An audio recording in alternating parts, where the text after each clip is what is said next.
The Dan Yorke State of Mind program is brought to you in part by Lookout Rhode Island and Takeo Comfort Solutions. Good evening and welcome to my State of Mind. I am Dan Yorke. Well, we're on the precipice now, right? Tomorrow will tell us all the answers. Well, not really. A lot of ballots are going to be counted over the course of the week, and certification always takes past Election Day. But of course, polling has never been more prevalent, and the industry, I think, is kind of on the hot seat. With no further ado, on this pre-election eve, let's talk about that with pollster Joe Fleming, the #1 pollster in Rhode Island. First, here's an update on some of the campaigning from the weekend.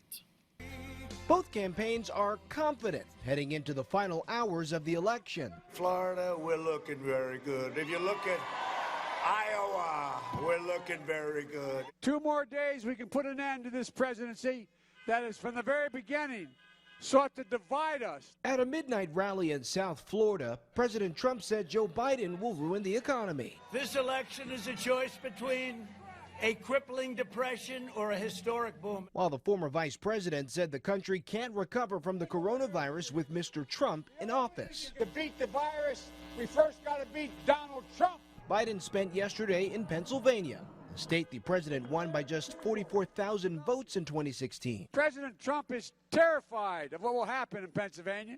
Nationwide, more than 93 million ballots have been cast, with some areas already seeing more votes than in 2016.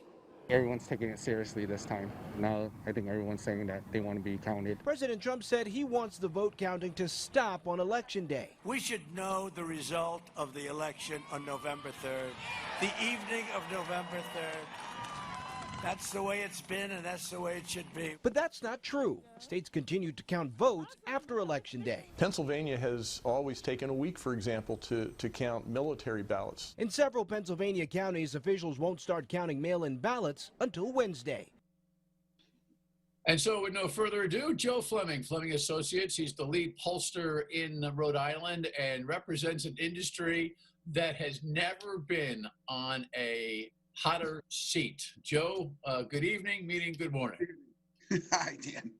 I think it was just perfect to bring you in today because at this point, the entire country is clinging onto polls, the likes of which I don't remember ever seeing. I mean, we've always been poll oriented and we've always been leaning on them for judgment and because we can't wait, right?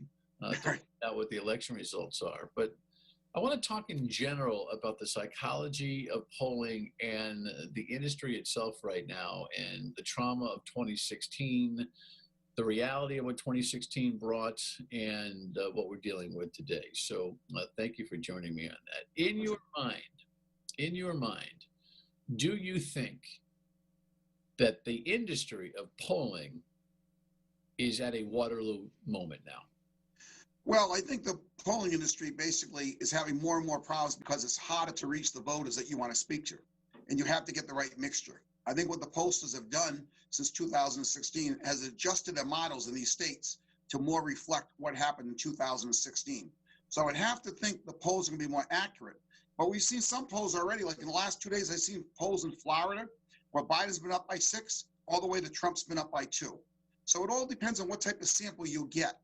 But I think pollsters have to be very careful right now because if they're way off again tomorrow, a lot of people in this country are going to have very little trust in polling results from here on in. You know, going back over the years, your Rhode Island polling has pretty much been on the money. Do you remember ever blowing one? The thing to keep in mind, Dan, as I've always said, a poll is nothing more than a snapshot of when it is taken. People's minds change, and especially in this election for president, there's a small group of voters in the middle that can go back and forth. That number's gotten smaller and smaller in the last couple of weeks. We've seen very little movement in this poll for president. Most of the time, Biden's had that comfortable lead nationally. But locally, you know, we've been pretty lucky with our polls. We've had a good idea. 2 years ago, we had Gina winning by about 11% on our last poll for Channel 12. I think she won by about 13 or 14%. Yeah. So, okay, I only ask you that because I can't remember you ever blowing a poll. So, and you beat me to your own punchline, which is The word snapshot and the name Fleming for me kind of, in fact, I just might give you the nickname Snapshot because I mean, you have for all these years said, Dan, there's nothing. What you just said, it's nothing more than a snapshot of where we are. And what's difficult on a local basis, I think, is the amount of polling you have available and the amount of resources that are dedicated to polling versus the national race and the number of polling entities out there who are taking that snapshot literally on a rolling basis, certainly 90 days in from the election, right? So we've seen a couple of national things. The Morning Consult polls come and give some Rhode Island numbers, but those are more online polls over a long period of time. There's not a lot of local public polls out there right now in the state. So they don't really have a good picture sometimes. All right, so going back to the bigger question, when I ask you about Waterloo, you go right to data. You're very data driven, but do you have a psychological or emotional reaction to the industry itself being on this hot seat? Meaning, let me just point it. Let me just say it. If Joe Biden loses this race, the idea of polling is going to become a nasty one in America, it seems to me. Just because the data is so, I know there's a lot of qualification, and I know there's a lot of state-by-state electoral college analysis that we have to make, and we should break some of that down in our next segment. But the industry in and of itself, and whatever faith, in the same sense that the news media has been labeled fake by the president, and it is stuck in so many ways. Are you worried that the polling industry will be labeled fake if Joe Biden loses this race? So there's some states where it's very close. So it can go either way. There's no question about that. No one's saying Joe Biden is definitely winning. They're saying he has the easiest path to victory tomorrow to get to 270 votes more than Donald Trump. But the polls have been pretty consistent in like Michigan and Wisconsin. Now, if those numbers are way off again, the credibility of the pollsters are going to really drop because the polls are showing Biden up by 6-7 points, which should be enough to hold on for election day. But if they're way off there again, it's going to really give the credibility a lot of problems. Plus, what type of poll was it? Was it a live poll? Was it online polls? Was it robo polls? I think there'll be a lot of analysis of those three types of polls after the election also. It's interesting when you go to the 538 website, they actually rate the credibility of the pollster now as they give the data. Yeah, we're rated. Yeah.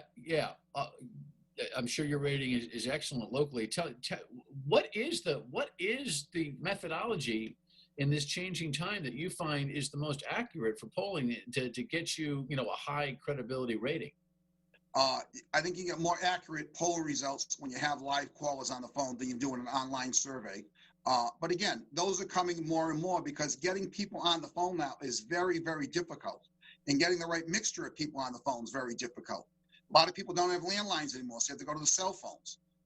So there's a lot of things in there that makes the live calls a lot more difficult. But I personally think those are a little more accurate than the other surveys. I know we've always polled national presidential races, so this is not a new phenomenon. But the addiction to the polling right now has been at its all-time high. I guess it's commensurate with the interest in the race, correct? It's correct. I mean, we got 93 million people who already voted earlier by mail. The other thing to keep in mind, Dan, is the pollsters last time stopped polling before Election Day. They're polling right up till yesterday, I know of. There's new polls out this morning in Pennsylvania that shows Biden up by 7. So these companies aren't stopping a couple of days ahead of time. They're still polling right up to the election in case there's any movement, which happened 4 years ago. So, I mean, they're trying to be more careful this time by polling right to the very end. You also have this phenomenon of exit polling, something that we've been familiar with on election days past when most of the voting, other than say in Oregon where the mail voting, where most of the voting was happening in real time, with so many folks having already voted, are we going to get some really early exit polling? Have the networks and the pollsters actually been out there checking people as they're leaving ballot precincts?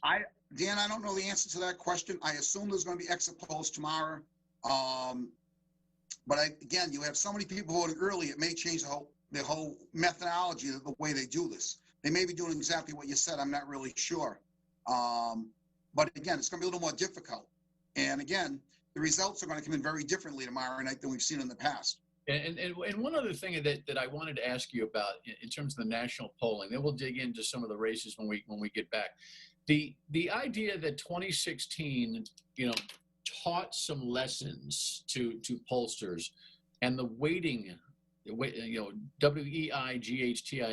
right, weighting has changed.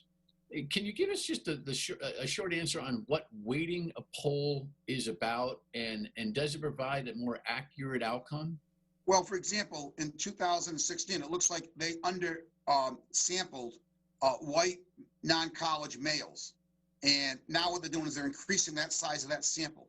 So they're making sure they get the right mixture and they weigh it correctly.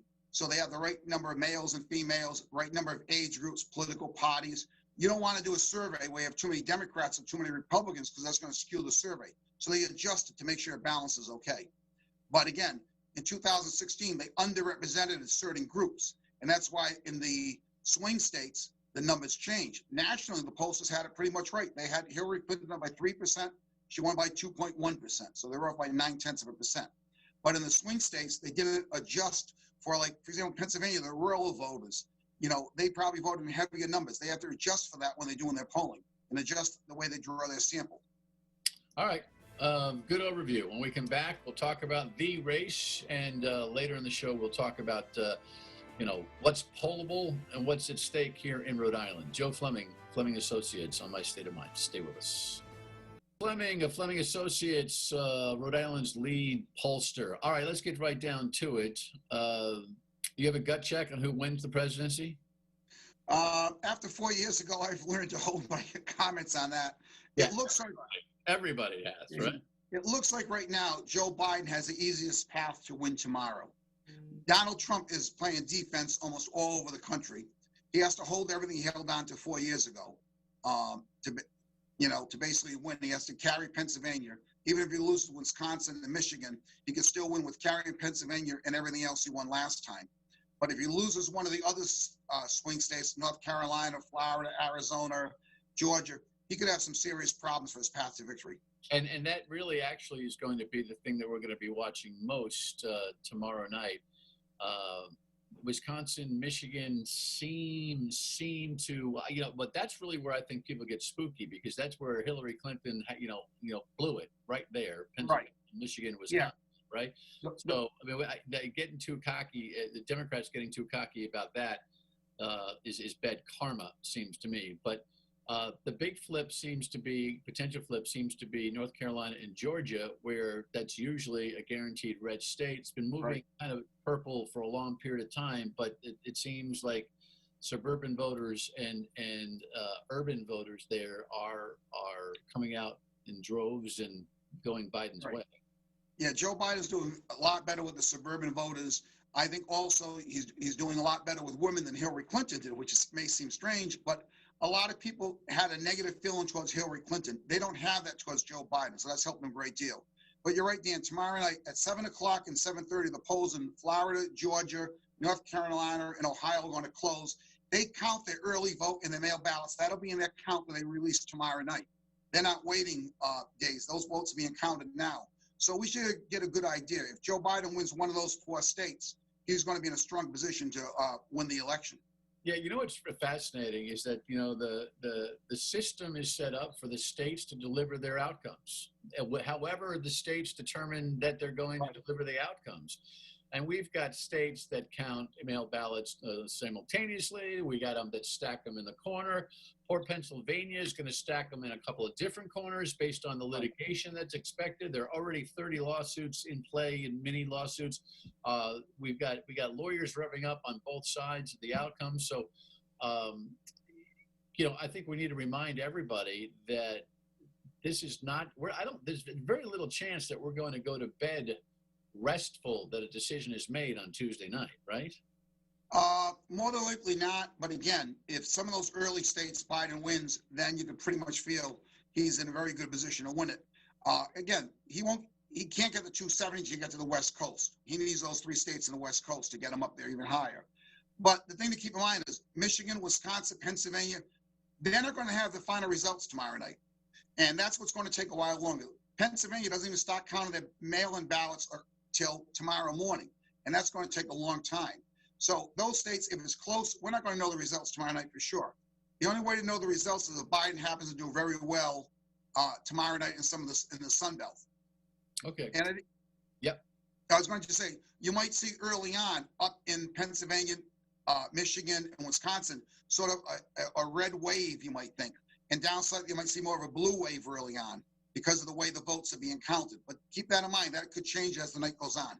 All right. We'll I think it's important for people to know how to watch this election. Never mind vote in it. Do you have a take on what early voting does to the outcome at all? I mean, for the first time in my life, I voted early. And it was a beautiful moment. I'll tell you, standing in the parking lot at Cumberland Town Hall on Thursday morning in the snow. And was it Thursday morning in the snow? Yeah, Thursday. Whatever it was snowing, and it was about an hour process.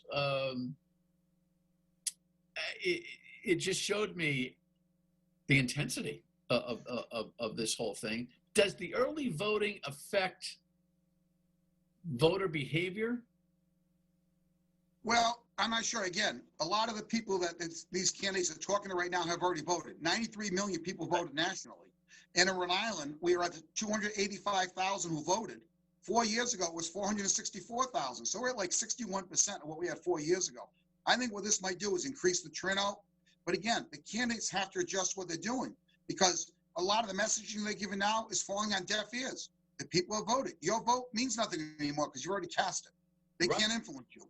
Right. Yeah. And it's been going on for a while. All right. A couple of key races and an issue that has kind of been under the radar screen. When we come back with Joe Fleming, stay with us. With Joe Fleming of Fleming Associates. So, Joe, Rhode Island is pretty low key. Certainly, we're going to be blue, right? You're not suggesting that we'll do anything other than deliver our 4 electoral votes to Joe Biden, correct? Correct. But past that, the races that are interesting. I mean, I'm guessing that David Cicilline and Jim Langevin sit in very comfortable positions. Jack Reed, is putting on ads simply to kind of dress up the aesthetics of the election, right? There's nothing to even be writing or worried about there for anybody who wants to see those people reelected, correct? I don't see any signs of the congressional or the Senate race being close at all tomorrow night. Right. So you've got some mayoral races that are interesting, and we'll see how those things go. I think the race that's really the most riveting is that of District 15, the state rep race for Speaker of the House, Nick Mattiello. Barbara Ann Fenton Fung, the First Lady of the City of Cranston, really, fighting and clawing. First of all, frustrating as it is, it's hard to get good polling data on that race, right? Yes, no question. And there's only like 10,000 registered voters in the district. And to draw a sample of at least 300 registered voters and get them to answer the questions is very difficult. So I would be surprised if any polling was done at all in that district. I would assume both candidates are going in blind, not knowing any polling data at all. What does your gut say? Does she have a chance to unseat the speaker? I think she has a chance, but I have no idea what's going to happen. He's playing on the fact that he's the speaker and he's helping Cranston. She's playing on the fact of all the negative publicity he's had over the last 4 or 6 years. I know both have been out campaigning a lot. She's spent a lot more money than Frias has in the past couple of elections. So she's got a lot more mailers out there in the past.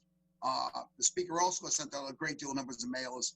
But again, I'm not sure. This may come down to another very close race. He's had 2 close ones in a row. This could be even closer. Who knows? Well, the coattails of the national election always have an impact on local elections. I know we're blue, but is Cranston in that district a little bit more conservative? Do they have a little bit of a Trump fight back? How does that go? It's a lot more conservative than other parts of the state, other sections of Cranston. It's a very conservative district. And I think that's helped Nick Mattiello in the past a little bit. How it's going to help him this time, I'm not really sure. I know the abortion issues in play in that district, so that may have an impact. That may help Fenton Fung a little bit, where in the past that helped Mattiello. So I think no one really has a clear picture of what's going to happen in that race tomorrow. the big question is question one. You know, the bond questions have all been postponed till after the election, which is a whole nother conversation of just, I think, government irresponsibility in COVID. But COVID itself and racial distress and just all of the news cycle, the presidential race, obviously, have glossed over, I think, what I think will still be, for most voters, kind of a subtle shock, which is, oh, this question on changing the state name? Right. Because we haven't had a lot of attention to it. I only have a minute here. It was a 4-1 shutdown 10 years ago. People said, get out of here. We're not changing the state name. I think hearts and minds may have moved over a decade, but do you think with the lack of attention, they'll move enough? I think with the lack of attention, that's the biggest problem. I think the people supporting it have run Facebook ads, they've done some radio, they have newspaper ads right now. But the question is, do they get enough information out there to get the vote to support it? I think the COVID has really pushed it to the back, but I think it's going to do a lot better than it did 10 years ago. It could possibly win. People's opinions have changed a lot in 10 years. When we polled on that question with Channel 12 10 years ago, no subgroups were looking to vote for it. I think it received 22% of the vote statewide to change the name. I assume that's going to change this time. How much, I'm not sure. Whether it's going to become a majority, I'm not sure. Again, there's been no polling on this, and no one has a sense of how Rhode Islanders feel.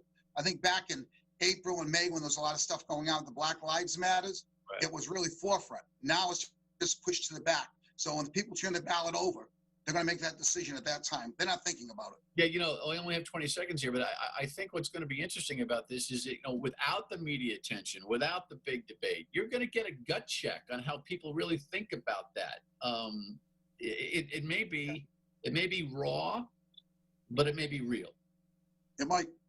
Yeah. I think you're right. All right, listen, Joe, we'll check back with you after the election, obviously, but pins and needles for your industry, no doubt about it.